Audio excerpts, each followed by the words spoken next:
اس کی شادی سے 2 دن پہلے میں وطن چھوڑ کر دبئی چلا گیا اور پھر 5 سال بعد وطن واپسی پر میں بابا فرید الدین گنج چکر کی دربار پر حاضری کے لیے گیا۔ میں وہاں بیٹھ کر دعا کر رہا تھا، اچانک مجھے اس کی یاد آنے لگی۔ اتنے سالوں بعد مجھے اس کی یاد آئی۔ اس کی یاد نے میری طبیعت خراب کر دی، میرا دم گھٹنے لگا۔ میں دربار کے ایک کونے میں جا کر بیٹھ گیا۔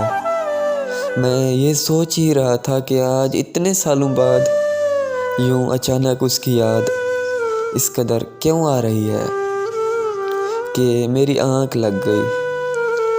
پھر جب میری آنکھ کھلی تو وہ بالکل میرے سامنے کھڑی تھی۔ میرے لیے یہ سب کی معجزے سے کم نہیں تھا، کیونکہ میں یہ کبھی سوچ بھی نہیں سکتا تھا کہ ہماری زندگی میں کبھی دوبارہ ملاقات بھی ہوگی۔ وہ مسکراتے ہوئے بس میری طرف ہی دیکھی جا رہی تھی۔ اس سے پہلے کہ میں اس سے کوئی بات کرتا، اسے کسی نے آواز دی اور وہ وہاں سے چلی گئی۔ میں اس کے پیچھے جانا چاہتا تھا، مگر مجھ میں اتنی ہمت بھی نہیں تھی کہ میں اپنی جگہ سے ہل بھی سکوں۔ ماضی کی جن کڑوی یادوں کو ختم کرنے کے لیے مجھے وطن چھوڑنا پڑا تھا، وہی کڑوی یادیں پھر سے میرے اندر زندہ ہو چکی تھی۔ میرا ہر زخم پھر سے تازہ ہو چکا تھا۔ میری حالت مزید خراب ہونے لگی اور میں بے ہوش ہو گیا۔ اور پھر جب مجھے ہوش آیا تو میں پھر سے وہی لیٹا ہوا تھا۔ دربار سے گھر آ کر میں ایک عجیب سی کشمکش کا شکار ہو چکا تھا کہ دربار پر ملاقات محض صرف ایک اتفاق تھا یا پھر خدا کی مرضی۔ اس کشمکش سے نکلنے کے لیے اس کو دیا ہوا وعدہ مجھے توڑنا پڑا اور مجھے اس کے گاؤں، اس کے ماں باپ سے ملنے جانا پڑا۔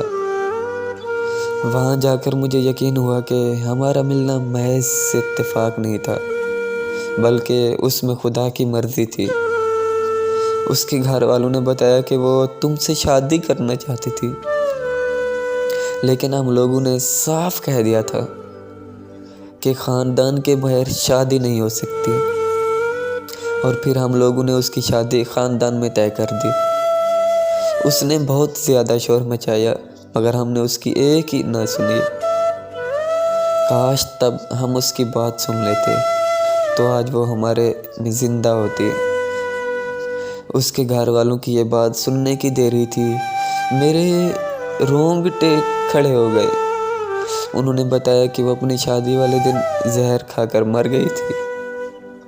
دربار پر وہ میرا خواب تھا یا پھر خدا کا معجزہ، لیکن میں سچ جان چکا تھا کہ جیسے میں بے وفا سمجھ رہا تھا اسے، اس نے تو محبت میں اپنی جان دے دی۔